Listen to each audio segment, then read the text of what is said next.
Umarex 416A5 AEG.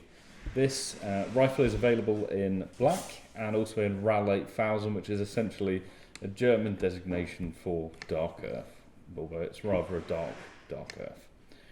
This rifle has a version 2 gearbox like most AEG M4s, and it does have a quick change spring system which you can access through the buffer tube.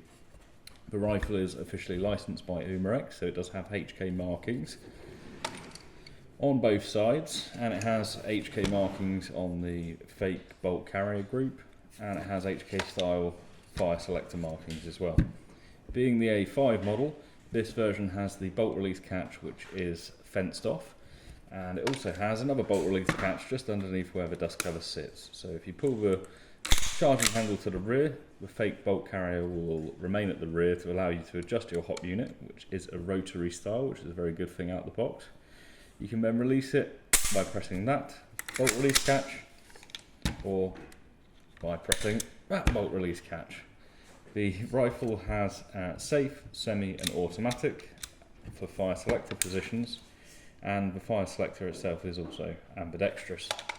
The magazine release is back ambidextrous too, as well as the normal M4 magazine release on the other side. You can also use this button here. The rifle has a quad 20mm rail system, which is very firm, no wobble at all, and it's removed by simply undoing this flat head screw here if you want to. The rail does have an integrated front sight which is flip up, and when it's flipped down it won't get in the way of optics or anything like that, so you can keep these iron sights on if you're going to run an optic like a short dot, EOTech, etc. The rear sight itself is 20mm mounted, so you could remove that if you wanted to, but again it is a flip up, flip down type. The charging handle has an extended latch on the left hand side, which makes it nice and easy to charge. And the muzzle is threaded in 14mm counterclockwise to allow you to attach normal accessories, flash hiders, traces, etc. There is a grub screw in the bottom of the flash hider, so if you're going to remove it, make sure you undo that grub screw first. The rifle is supplied with a single HiCap magazine.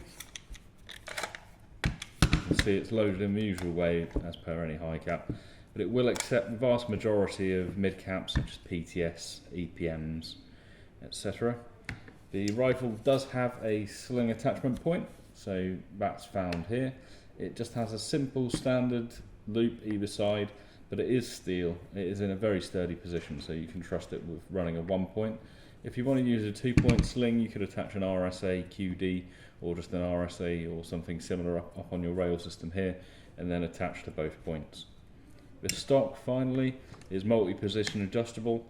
The latch is hidden underneath on the HK style stocks, and the butt pad itself is hard polymer, not rubber, but it is removable. It does flap down. There is a small amount of storage space in there should you want to use it.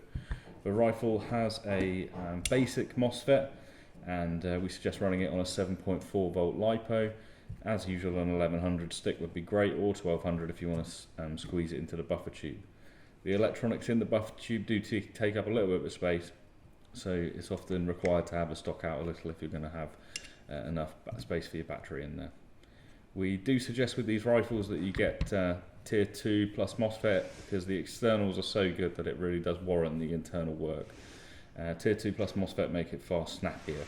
They are a tad sluggish out of the box in terms of froth, but still very solid and reliable rifles.